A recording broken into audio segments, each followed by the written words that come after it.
So what are the changes you've observed in the practice of public relations during your career? I would say the biggest change that I've noticed is journalistic integrity. And by that I mean 20 years ago when I was in public relations working for a client, there was a consistent behavior that the media followed when it came to covering people. And you knew that, and you knew that no matter who the client was or who the individual was, they were going to receive the same level of scrutiny on any issue. And that was so consistent that you knew that you would be proven right on your counsel to clients. So they would have to listen to your advice whether they liked it or not because they knew it was true, and there was a certain consistency, continuity to coverage that reflected that journalistic integrity. Things like objectivity, accountability, a real effort to be objective, or if not objective, to interpret the facts before them in a very responsible way, a very non-advocacy role. And I think that's what's changed by today. Today, what we used to call journalistic integrity is not the same. It's been replaced in many places by journalistic advocacy. And I've run into that a few times, and we can see it every day when we turn on the television or we read a newspaper or even visit some websites. And what's happened is you will have major media taking sides. When I was involved in a crisis situation one time, it was a 6-week-long period of volatile media coverage. And at one point, a very major national newspaper daily came to us, and he covered the story. He was a little bit more with the other side than the company that I was representing. Now, my role as an advocate is to advocate for my client, but it took me by surprise that a reporter seemed to be playing the role of the advocate for the other side. So after one of the meetings that we had with this reporter, I asked him, off the record, why do you take sides on stories like this? And he wasn't bashful about his response. He said, we look at the way the world is, and we think of the way it should be, and that's the way we report. And I always remember that in working with him and his publication after that. And it became very good advice from him, because anytime I've run into that publication, again, thinking of that mantra of his helped, because all their reporters tended to behave that way. So whether we like it or not, what we now know in public relations, and it is a big change, is that you will have advocacy media. And so you're no longer, it depends on what side of the issue you are, whether you're going to be highly scrutinized or not, or even unfairly ridiculed, and where the facts will not matter to certain reporters in certain cases. And we just have to know that. Now, why does this happen? Economics is a big reason. Newspapers have learned that you can't be neutral and sell newspapers and sell advertising. In an environment where we have the internet and so many media options, and younger people aren't even using the old-fashioned mainstream media. They're going to the internet, they're getting information so many different places that it's very tough for publications to get the attention that they need to run their businesses. So what they've learned is, by taking a side on the issue, by creating, it's not quite sensationalism, but by taking a side, they appeal to that side of the argument, and at least that's their base, and that's their business market for their publication or their viewership. And so you have that. I've run into that in business, in public relations as well. So you will have one newspaper take one side of the issue, and its competitor take the other side of the issue, and the two newspapers will compete with each other by taking two sides of an issue. So that's what's changed, where both newspapers aren't striving for neutrality. They're striving to fulfill a certain mission that isn't necessarily neutral. So how has the change in journalistic integrity impacted public relations, and how do you practice differently in that kind of environment? I think we have to be much more realistic in how we counsel clients. We can't blindly go back to the old notion that every reporter is going to give you a fair shake. That doesn't mean you ignore that reporter. That doesn't mean you don't deal with publications that maybe what you might think is unfairly critical. You still have to deal with all media, and you have to deal with them on their terms. That's the hardest part about our job, is we have to do that. But there are ways to deal with it. For example, if you feel if a TV station is going to edit your most important comments out to create the wrong perception, what I would counsel a client is don't do a taped interview, do it live. And that way you can at least be assured that, yes, you will talk to that media outlet, but you'll do it live so that if you feel you have an important comment to make, it won't be edited out of the interview. That's just one thing that, and I've learned that from other PR people that do that as well. Is this a problem for the media? No, I don't think so. I think the media wants the story however they get it, and that hasn't changed. And I think we have to know that what their ground rules are, and we have to follow them. And we can never walk away, we can never say no comment, but we have to know what we're dealing with. And the most important thing for any PR person is to do their research. Just do as much research as possible on the media outlets that you're dealing with. Good. What do you see as the influences of the media on contemporary ethical decision making in public relations? And then we're going to move from that into new media. But maybe just starting with traditional media, what is their influence on the contemporary ethical decision making in public relations? I think that the explosion of information forces us to be more, forces our clients and our organizations to be more transparent. Yeah, that's where the scrutiny is now coming from. That is where the, not every blogger might have a bias, but there are so many bloggers out there from different points of view that companies are forced to be more accountable to the blogosphere. Blogs become content for social media, Facebook, Twitter. So a lot of times links go back to these various blogs, and some blogs are very influential this way.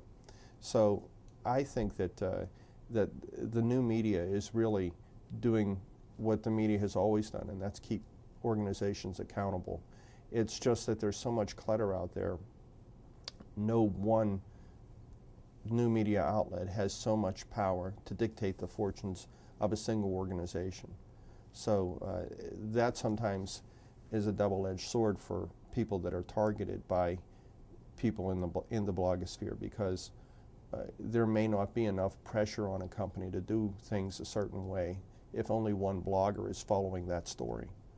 But if momentum starts to kick in and 3 or 4 bloggers start to cover that company and it becomes viral on social media, eventually the mainstream media picks it up. And that's where a lot of stories are flowing now from into the mainstream media. They're coming from the new media. That's where they get their seeds planted and they grow into the larger media. But still, and one thing that hasn't changed, the mainstream, the old media, still has the most clout, still has the most power. So when they jump on a story, it becomes the story. A good example of that would have been last year when the National Enquirer covered John Edwards' affair. Nobody paid attention at first, but they pushed the story. They did some things the way old-fashioned investigative reporters would have done. They legitimized the story and proved that, yes, this is valid. And the mainstream media picked it up later. So they followed the lead. Now, the National Enquirer is not new media, but it was tabloid media. But sometimes stories now are coming from these unlikely places. But when they don't really develop momentum or even credibility until the mainstream media embraces the story. And when they do, they bring all the power and clout that the mainstream media has. So let's talk a little bit about new media. Has new media, including the internet and social media, made the public relations industry more or less ethical? And then following up on that a little bit, are journalists still the watchdogs of business? I would say that it's a mixed answer to that they've made public relations more or less ethical, but I believe I would lean towards more ethical, but not greatly. I would say that they made us more ethical for the same reasons I mentioned about anybody. There's so much out there in the new media. There's so much out there that you have to be accountable. You have to be transparent. because there are just so many people covering you. At the same time, because companies and individuals have direct access to the new media, they can advance their own agendas without very many checks and balances. And so an individual with an agenda can go online and start pushing that agenda with nobody filtering that. If the person involved with that is a public relations person, then I would say the new media hurts our ethics. So what we need to do within our profession is make sure that even if we're involved with new media, just because there aren't as many filters doesn't mean we don't have to have our own codes of ethics, our own guidelines that dictate how we behave, no matter what kind of media it is, and no matter how many freedoms we have to gain access to that media. Sure. Do you think that the channels of communication that organizations are using, their own social media channels, do you think that these channels are creating more ethical communication, that organizations are being more ethical in their communication through these channels? Or do you think that it's the same kind of communication that you would see in your traditional media, like your news releases? I would say that, and this is a dividing line for me, I guess it's a theme in this interview, is there is a major difference between public relations for publicly traded firms and public relations for everybody else. Because I do think publicly traded firms are still continuing to follow those rules. It can actually be a hindrance to using new media, because legal wants to sign off on every blog posting before it's posted.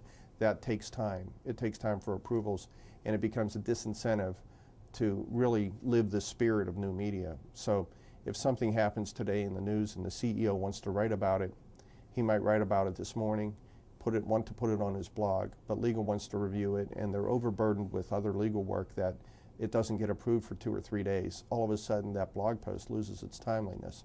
Now the CEO might be able to accelerate that a little bit with his position, but it doesn't matter. In a corporation, there are approval processes and filters prior to anything being disclosed publicly, new media or otherwise. So that kind of slows things down, but it also makes sure that everything is being done responsibly. I think more and more companies are embracing new media. They're starting to use blogs. They're starting to use social media. Legal departments are learning to be more flexible. They're starting to actually assign. I know one company that has a compliance officer who's within the legal department, whose job it is to just keep an eye on what's going on with the company's output on social media. That's just one company that I know. I know it's common within certain industries right now. The new media channels, are organizations communicating more ethically through it? Is it a way for them to engage more ethically as opposed to just blasting out press releases and that kind of thing? Okay, the second part of that answer. Yeah. Okay. The second part of that answer would be, what about the non-publicly traded firms? What about those firms? Is new media causing them to be more ethical? And I would say, generally, no. Because there are fewer filters, there are fewer barriers to putting something into the public domain. And if you're not being held to the same regulatory scrutiny that publicly traded firms are, and you have direct access to the public, people will act upon that. And if their only concern then is that they may get sued for it, that might be the only limitation on what they might do online. So we in public relations, if we're involved with new media with non-public firms, then it's up to us. We have to be that filter. We have to be the responsible party that makes sure that everything is being done as ethically as possible. And by that, I mean we have to make sure that that people are not violating copyrights or trademarks. We have to make sure that anytime we put something online that we aren't endorsing any sort of libelous activity or slanderous activity. We're the ones who have to make sure that confidential information is kept confidential if it's within that organization. So we're the ones that have to be the regulators of how our organizations handle social media. That's the case if it's not a typical company that has a legal department that's going to watch that thing.